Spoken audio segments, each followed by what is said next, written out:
Hey guys, I'm Larry and this is the second video in our three-part ND filter series. We call it Neutral Territory. This time we're digging into some special gear that makes things easier, a few additional shooting details, and even a checklist for your first ND shoot. If you've done any long exposure shooting at night, you know that things that move get blurry. And you also know that you can use that to your advantage. For example, by using this FORMATT HITECH filter that blocks 16 stops of light, you can make a long exposure of a nighttime sky and get some pretty impressive star trails that easily convey movement over time. One of the most common uses for neutral density filters in daylight photography is to photograph moving water over an extended period of time. That allows the finished exposure to make the water look silky or soft. Basically, you set up on a tripod and establish your framing, your focus, and your exposure settings without the ND filter in place. Use an aperture setting that gives you the maximum depth of field, like f11 or smaller, so that almost everything is in focus. Then you switch off autofocus and you put your ND filter in place. From there, you slow down the shutter speed based on how dense that filter is. If it's a 4-stop filter, it's called an ND 1.2 or an ND 16, you'll increase the length of your shutter speed by 4 stops in order to achieve a properly exposed image. And finally, using a remote cable release to minimize vibration, take your shot. So that's how to shoot moving water in daylight. But there's another great use of ND filters: achieving a shallow depth of field in bright conditions. Specifically, I'm talking about outdoor portraiture using a lens that has an especially wide aperture like f1.4 or 1.2.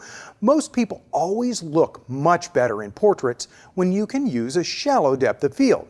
Because we accomplish this by opening the aperture of the lens, usually near wide open, that means that your camera will be letting in a lot of light. And at some point, there might be so much light that the shutter speed might not be able to go fast enough to keep from overexposing the image. An ND filter can stop that from happening. With modern DSLRs, that's going to be a pretty rare situation with still photography. But with video, when you're trying for a target shutter speed around a 60th of a second to keep movement looking natural, it's practically impossible without an ND filter. Granted, you won't be shooting still portraits, but there are lots of times that shallow depth of field makes video look better. And then, if you're trying to shoot some sort of still image with motion blur, you need a relatively slow shutter speed. If you slow down the shutter speed a lot, you won't be able to keep a wide aperture setting to control your depth of field. Once again, an ND filter solves that problem. And it's one of the few situations when you'll be using your ND filter-equipped camera handheld. Another popular use of ND filters is for shooting beautiful landscapes with rich skies. Daylight skies are usually noticeably brighter than the rest of your landscape, and this requires a special kind of ND filter that's dark on one end but clear on the other. These are graduated neutral density filters, and they're made just for this purpose. Grad ND filters are just like solid ND filters in that they come in different densities to compensate for different brightness values. Unlike solid neutral density filters, these filters don't necessarily require longer shutter speeds to compensate for. Rather, they help to prevent overexposing the sky or other bright areas in your scene while allowing you to properly expose the foreground. Grad NDs are almost exclusively rectangular filters to let you position the filter along the horizon in your scene, and the density tapers to clear, either with a soft or a hard edge. That way you can work with straight horizons or more organically shaped horizons. Another unique type of this filter is the reverse graduated ND filter, which has the densest area of the filter in the center, which then tapers off toward one edge and remains clear on the other half.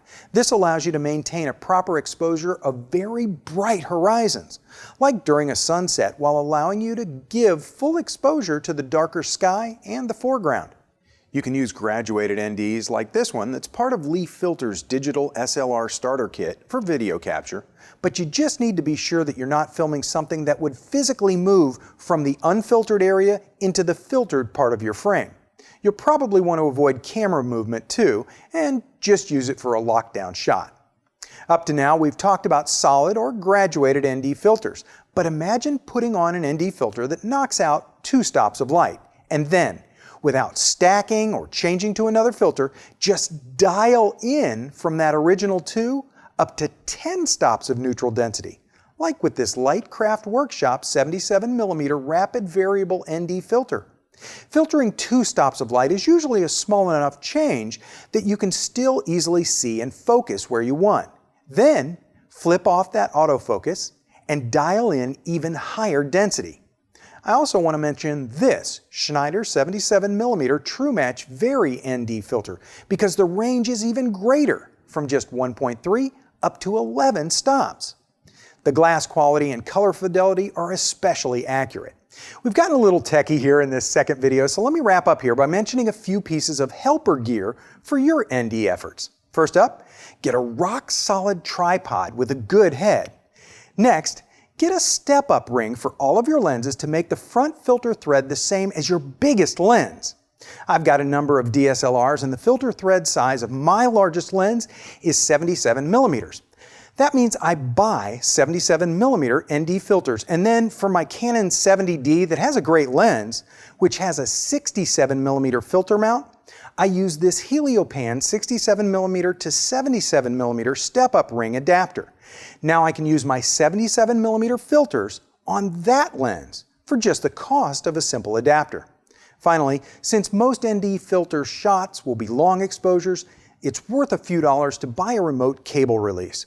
Just find your camera on the B&H website, click the accessories link, then click on remotes, and you'll see a variety of options. I just recommend that you stick with the wired options because you can't rely on infrared remotes in bulb mode with all cameras. We'll wrap up in this second video with a simple checklist that'll help you remember all those little steps and settings so that you won't accidentally forget one of the little steps along the way to capturing your ND shots. This checklist is mainly for long exposures for things like waterfalls or a rocky stream. First of all, set up on a tripod. If you have the option to shoot RAW, do it because you'll have the most post-processing flexibility. Pick a fixed white balance setting that fits your scene rather than auto. All your files will have consistent colors and you can adjust in post if necessary. Work in the manual exposure mode.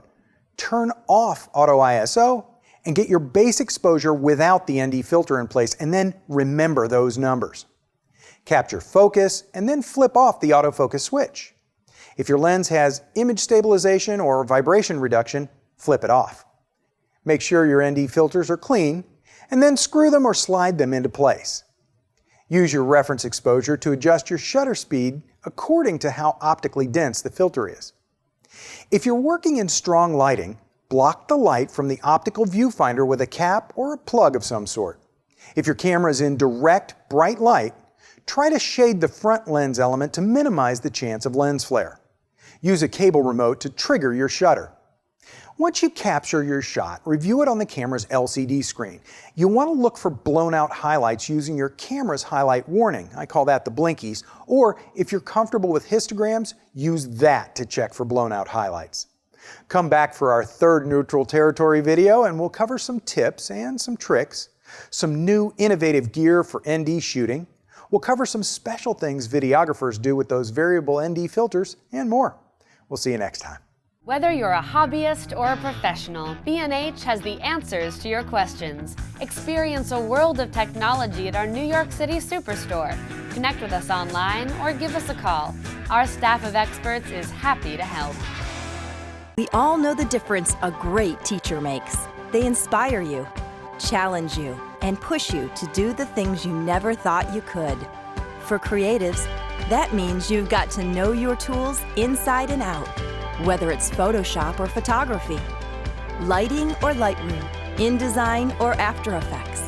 And while there are free videos out there, you have to watch 30 bad ones just to find a decent one. And a lot of times, the techniques are either outdated, complicated, or just plain wrong. What we need is a better way to learn. One that connects amazing teachers with creative people all over the world, 24 hours a day, 7 days a week. A thriving educational community with nothing but the most talented, engaging, and respected teachers in the industry.